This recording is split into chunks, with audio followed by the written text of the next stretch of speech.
ঘটেছে আসলে সেটা অবশ্যই অনাকাঙ্ক্ষিত। আমরা খবর পাওয়ার পরে আমি নিজে এসপি ঢাকা থেকে এইমাত্র চলে আসলাম। জানেন কিছুক্ষণ আগের ঘটনা শোনা মাত্রই চলে এসেছি। আর ওনাদের যে পথযাত্রাটা ছিল কর্মসূচি, সেই কর্মসূচিতে আমাদের আপনারা জানেন যে আমাদের পুলিশ ফোর্স তাদের সাথে ডিপ্লয় ছিল। ইভেন তাদেরকে রিসিভ করে কোথা থেকে পাকিজা মোড় থেকে আমাদের তাদের পথযাত্রার সামনে এবং পিছনে ঢাকা জেলা পুলিশের সদস্যরা তাদেরকে প্রোটেকশন দিয়ে এখানে নিয়ে এসেছে এই স্থানে। আনার পরে যা আমরা যতটুকু জানতে পারলাম, বক্তৃতা চলাকালে এখানে যারা ছিলেন হঠাৎ করে একটা বিস্ফোরণের ঘটনা ঘটে। আপনারা নিজেরাও সাংবাদিক ভাই বোরা এখানে উপস্থিত ছিলেন। তো আমরা এখন বিষয়টা নিয়ে, এটা খুবই অনাকাঙ্ক্ষিত হওয়ার কথা না। আমার ফোর্সরাও ছিল, সাথে সাথে আমার পুলিশ, আমার এখানে সাভার থানার ওসি নূর মোহাম্মদ ছিল, সাভার সার্কেলের এডিশনাল এসপি ঈশান ছিল, সহ আমার পুলিশের এই থানার অনেক ফোর্স এখানে ডিপ্লয় ছিল। তারা সাথে সাথে স্টেজে যারা নেতারা ছিলেন, নাহিদ আমরা জানতে পেরেছি, সার্জিস বা আদার্স যারা এনসিপির শীর্ষস্থানীয় নেতৃবৃন্দ ছিলেন, তাদেরকে সাথে সাথে প্রোটেক্ট করা হয়েছে এবং ওনারা এই অনুষ্ঠানটাকে বক্তব্যের মাধ্যমে সমাপ্ত করেই তাদেরকে আমরা পুলিশ প্রোটেকশনে আবার এখান থেকে তাদেরকে গাড়িতে তুলে দিয়েছি। ওনারা বর্তমানে আমি জানতে পেরেছি সাভার থানাতে আছেন এবং এজাহার দেওয়ার জন্য তারা কাজ করছেন। আমাদের পুলিশও সেখানে আছে সবাই। তো আমরা এটা তদন্ত করে দেখছি। আমি ইতিমধ্যে সার্কেল, আমার এডিশনাল এসপি সার্কেল তিনিও আছে এখানে, জাহাঙ্গীর, আমি তাকে নির্দেশ দিয়েছি 3 সদস্যের একটা তদন্ত কমিটি করতে এবং মামলা হলে এটা তদন্তের সাথে আমরা এটি ঘটনার সাথে যারাই জড়িত থাকুক না কেন, যে বা যারা, অবশ্যই আমরা। এবং একটা বিষয় আপনারা জানতে পেরেছেন যে ঠিক তৎক্ষণাৎই কিন্তু বিদ্যুৎ চলে যায় এখানে। আমরা সে বিষয়েও বিদ্যুৎ অফিসে যোগাযোগ করছি বা সেখানেও আমরা এটাকেও সাসপেক্টের বাইরে রাখছি না, কোথাও কোনো কিছুই আমরা সাসপেক্টের বাইরে রাখছি না। আমরা তদন্ত করে অবশ্যই দোষীদেরকে খুবই দ্রুত আইনের আওতায় আনবো। আমরা একটু যেটা দেখতে পাচ্ছি যে আসলে বিদ্যুৎ চলে যাওয়ার পরপরই বক্তব্যের ভিতরেও কিন্তু তারা উল্লেখযোগ্যভাবে এটাকে খুব আপত্তিকর হিসাবে তুলে ধরছিল। এই বিদ্যুৎ অফিসের বিষয়টা নিয়েই আপনাদের এই তদন্তের মোড়টা আমার মনে হয় যে কোন দিকে নিতে পারেন বলে আপনারা মনে করেন? আসলে তদন্তের অনেক সেক্টর থাকে, আপনারা জানেন। আমরা পুলিশ আমাদের কাজই কোনো কিছুই আমরা সাসপেক্টের বাইরে রাখি না।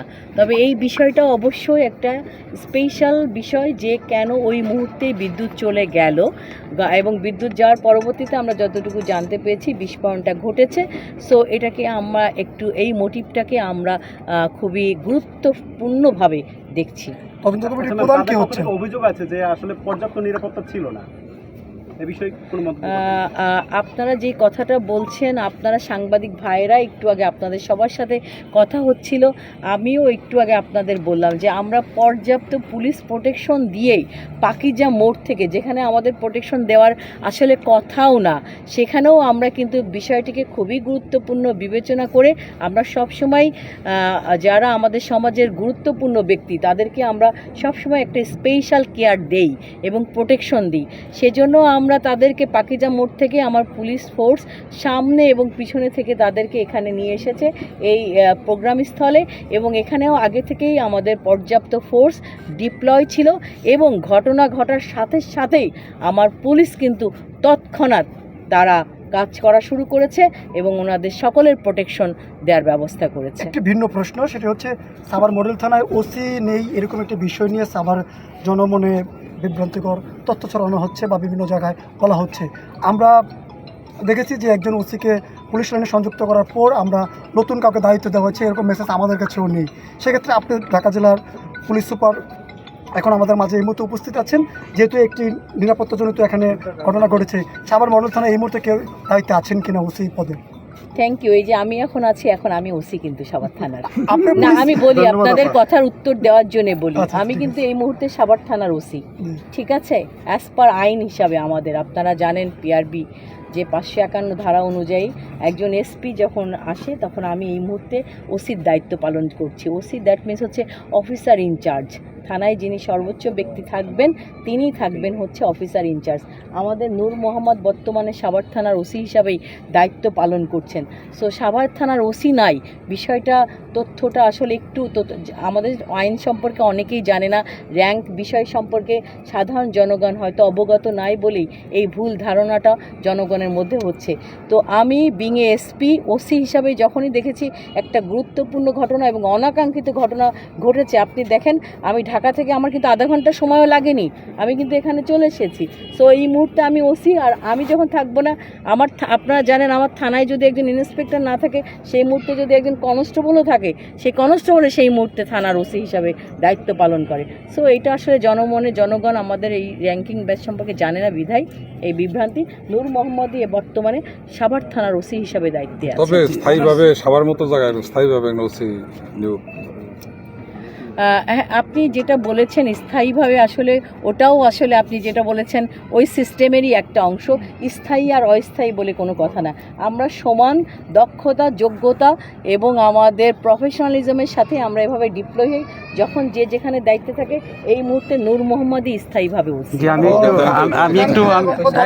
প্রধানটা একটু যদি আমাদেরকে বলতেন। তদন্ত কমিটির প্রধান হবে আমাদের উত্তর, যেটা বলা হয় এডিশনাল এসপি উত্তর, আমাদের জাহাঙ্গীরকে আমি তদন্ত কমিটির প্রধান, এবং আমাদের যে ঈশান আছে সার্কেল এডিশনাল এসপি উনি, আর এই থানার ওসি নূর মোহাম্মদ, আপাতত এই তিনজনকে দিয়ে আমি কমিটি করে দিচ্ছি। ওনারা যদি প্রয়োজন মনে করে তদন্তের স্বার্থে আরও তাদের সদস্যের সংখ্যা কোপ আপ করতে পারে। ম্যাডাম, আমি একটু একটা প্রশ্ন আসি, সেটা হচ্ছে এখানে যে সমাবেশ হচ্ছে আমরা শুনতে পাচ্ছিলাম যে এটা পাকিজার বোরে হওয়ার কথা ছিল, পরে আবার এখানে নিয়ে আসা হলো। এটা কি অনুমতি ছিল ওনাদের সমাবেশ করার এখানে?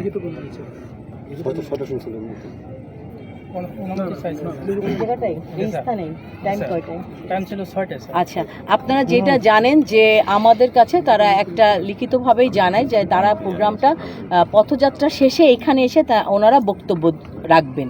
তো আমরা এই জন্য পথযাত্রা থেকে আমাদের পুলিশ তাদেরকে রিসিভ করে এখানে নিয়ে এসেছে, এবং ওনারা প্রোগ্রামটা করতে চেয়েছিলেন, সময় চেয়েছিলেন 6টার সময় এখানে আসবেন এবং বক্তব্য দিবেন। কিন্তু আপনারা জানেন যে ওনারা 9:45 দিকে, অর্থাৎ 8:45 ঘটনাস্থলে ওনারা এসেছেন এখানে, এবং তারপরে বক্তব্য শুরু করেছেন। বক্তব্য শুরু করার পরেই বিদ্যুৎ চলে যায়। সো আসলে পূর্বানুমতি দেওয়া ছিল, কিন্তু সময়টা আসলে 6টায় ছিল, সেখানে অলমোস্ট 9টার দিকে প্রোগ্রামটা শুরু হয়েছে। Thank you.